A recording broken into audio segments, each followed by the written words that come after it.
Welcome back to Black Clover Anime Review, episode number 60. This is the 109th episode of the series, Spatial Mage Brothers, and the 220th chapter of the manga, Arcane Sage Mages. This episode is adapted from 3 full chapters. Yes, second episode in a row we have 3 full chapters. Unlike last time they did this, so yeah, 3 chapters. Look up, nope, they only adapt the first maybe 5 or 6 pages. Like some they actually one chapter they adapt just the first page. This one 3 full pages because they cover an entire freaking battle in this episode. Though they do cut some stuff here, mainly I think it's just a couple of lines, but mostly in the course they change some lines here and they're mostly it's a very good adaptation of this 3-parter of this 3-part battle manga that was adapted for 1 episode. The episode starts off with basically like you have at the Vermilion residence, we have Kirsch spreading around his flowers, trying to block the Golden Dawn members who are possessed by the possessed Golden Dawn members. One of them manages to slip right through his forces. Now they do have a minor visual change here, is that you actually do get a chance to see Mimosa's 3D imaging using her plant magic. In the manga, they barely show it. Here, it's like a full-blown scene, which I think was really good. And, of course, the guy shouted up, and the guy who they're talking to is somebody Mimosa does know, but from what I can tell, they don't mention his name in the manga, but in the anime, they do. Apparently, Mimosa knows him, and they chat briefly, and then we cut straight to the inside of the throne room of the main palace. So you see the Kira residence, which that's actually a new visual thing they added to the thing. Where you see the Kira residence, but nothing is shown from inside of it. No, nothing there. You see the residence, but you just see a little word thing, but that's simply it. I think the reason why the anime threw that in is because the current is actually the most recent arc of the manga actually has somebody from that house basically trying to judge Asta. Yep. But mostly, and we have Legros, who was possessed, attacks his father. Now, this is another minor visual change. Now, unlike the Atsmic, this one they actually made where his father's actually a lot more bloodier than he was in the manga when he got attacked by Legros. I mean, the ground around him gets pretty much eviscerated. That is directly no change over the manga. He said they made it where he's a lot more bloody of a mess. And of course, the king is basically paranoid. Now, when I first saw this, I'm like, wait, is that the king of the Clover Kingdom? Because I know just by sheer coincidence that the king of the Clover Kingdom and Fenrir's father have the same exact face. I don't know if it's just by sheer coincidence it's like that. And of course, well, the king, of course, is being a glory hound and thinking that, well, his son's a traitor. And then, of course, Venice tries to stop him. Now, this is another change, so this is basically versus mirror. In the manga, when they show this, it's basically shown for where he's actually facing toward the right, and she's coming from the left. Here, they kind of reverse. This is actually reverse image from what they show in the manga. Yeah, it's just a reverse image. It's the same image, except they just basically did a mirror reversal where he's actually facing to the left toward the throne, and she's coming from behind him, basically from the right. And of course, he does kind of toss her away, almost tosses to the ground. And lucky enough, they actually add the visual here of Fenrir actually saving her, which is actually new to the anime. They actually do show him actually saving her from falling to the ground more seriously. And then, of course, well, then he transports his. And then, of course, they uses it. Of course, they talk about how he treated the Black Bull's bus place to transport.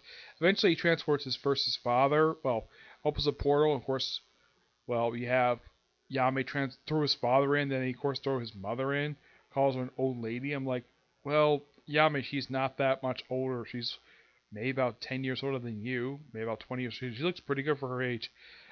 His father, I think Fenrir's father must be about in his late 40s, early 50s, I'd say. His mother is probably in her early 40s, which looks pretty good for her age.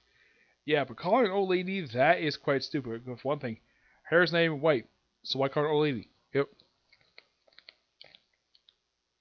They try to transport now the king of course has to say like, why did you transport me first? Now also there's another line change here, and where Fenrir says in the manga I'm your brother, and in the anime I think this is a very good change. that he should definitely say, I'm your older brother, because Fenrir's the older one of the two. And this change, I actually think was, because I looked up in the manga before, like, see if there's any, like, changes when I have to watch the episode. Yeah, I think that changed, that one, that, all they did was simply add a word to the line, and I think that's a really good change, because it makes a heck of a lot more sense. Oh yeah, and also, in case you're wondering, the case of the character Fenice. Now, does Fenrir call her that in the manga, Miss Fenice? The answer is yes, he does. He does call her that in the manga. As for why he calls her that, I have no idea. Probably just be polite. But something though transforms parents first, then he has a woman he has a thing for, and then he tries to transport the king, but he gets canceled, of course he gets knocked out. And let's see the Clover King, because after this portion, he's not seen again for quite a while. Because all they have after this is a lot of big battles. I mean, his next major appearance is not until part way into the next arc.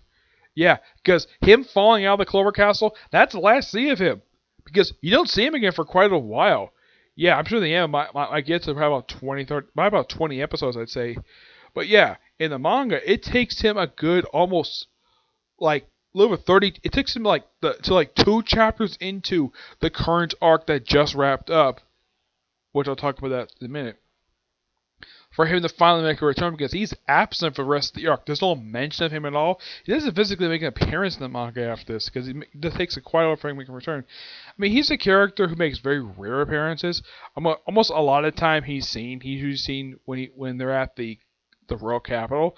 The only time you see him outside of the royal capital is basically during the Royal Knights exam. That's the only time you see him, and actually it's one of 2 times.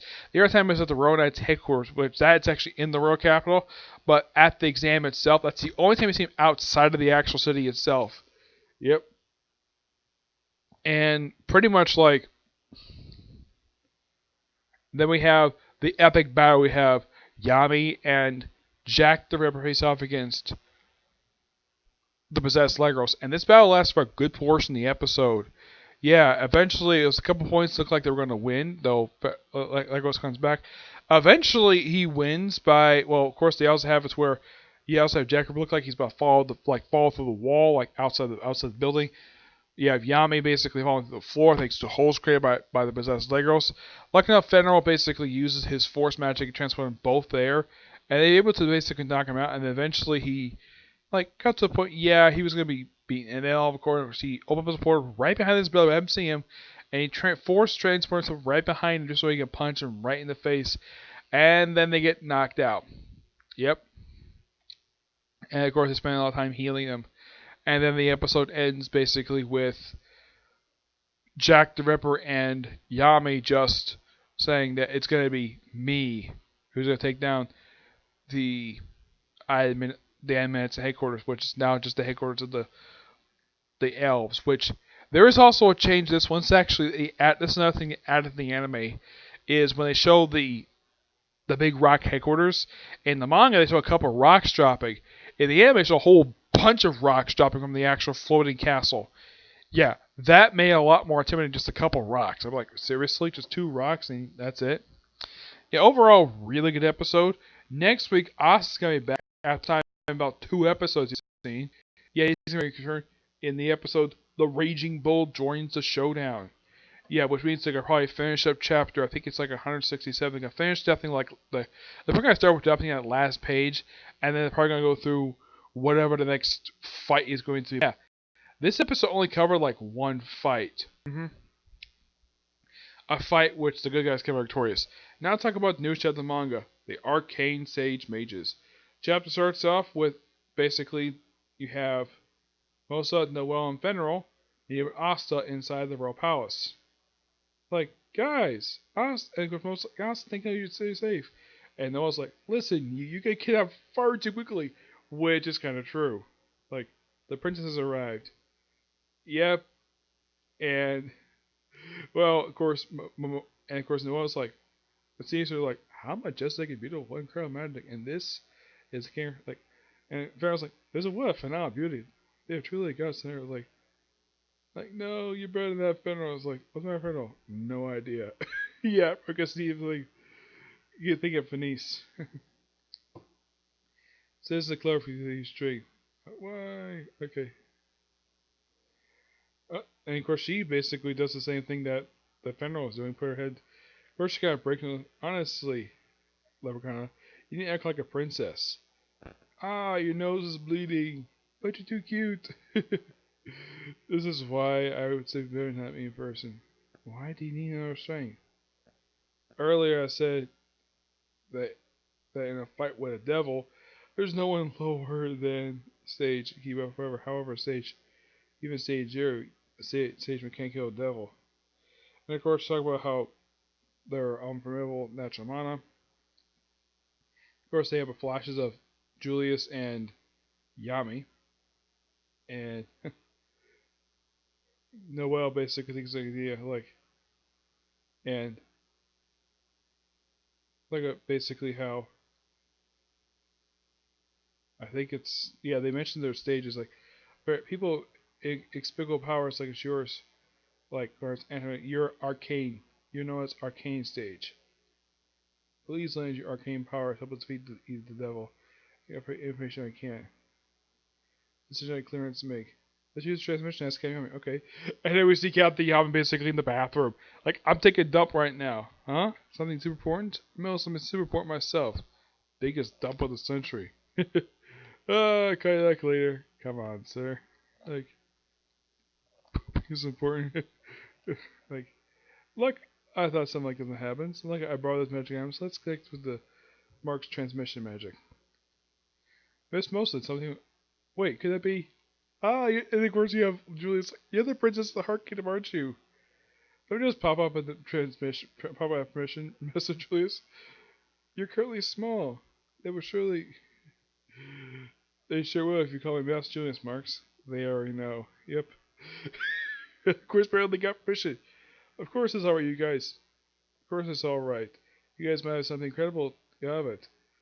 Frankly, I'd like to head over there myself too. And so then, thank goodness. They say you all could easily. So, the Spade Devil really is that strong? Yes. Stronger than the devil you fought, I think. Stronger than that guy? Interesting. Last time we had people who were completely off the charts at the first Wizard King and the League of the Elves. This guy's working the devil too. The guy has some solid skills, but he had a good fight once long ago. He fought you? Yes. But I can't say I'm magic knight, so I have to get stronger.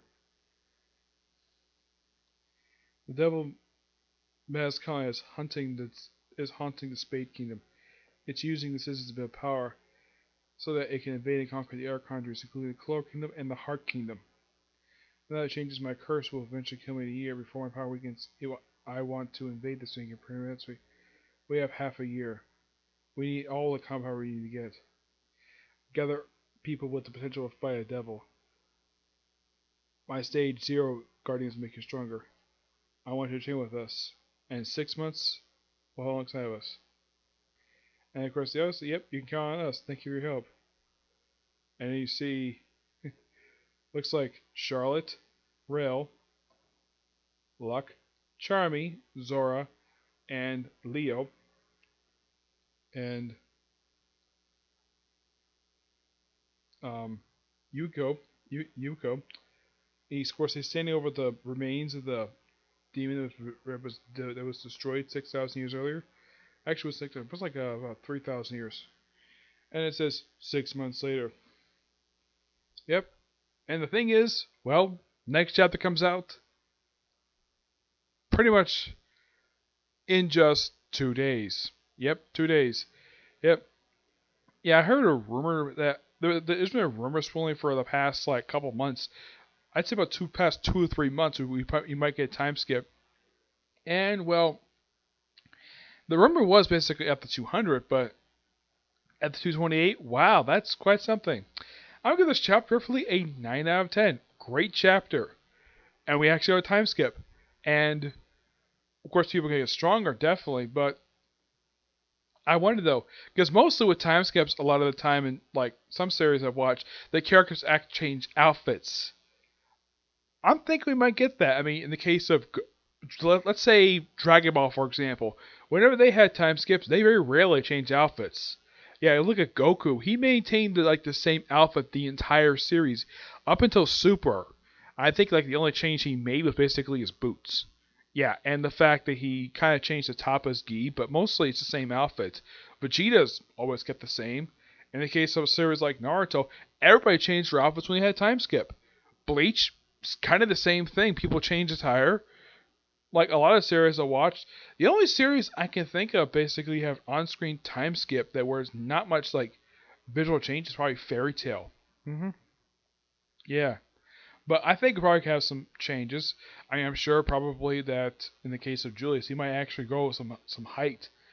Probably that Asta probably changed his attire too. Probably depends exactly what he's going to do for 6 months. Hopefully they reveal exactly what that like what kind of training they went through. Probably they reveal it in the next arc. This, from what I heard, this technically is the end of this particular arc. But this arc only not it didn't go on for very long. It went on from roughly about 15 chapters, which okay, I kind of get the reason why this particular Aftermath arc was kind of short because, well, the writer just spent like a better part of almost 2 years with the previous arc, so it kind of makes sense the fact this recent arc had to be this freaking short, only about 15, at least about 14 chapters, which that kind of does make sense to do. Yep, makes one of the more shorter arcs of the series. Yep. So yeah, that's it for this particular review. I have one review I'm going to do right now. I was thinking of doing reviews 7 days since, but I think I'll do that probably tomorrow at this rate. Okay. My next view, move you. Okay. Do this next view. Bye.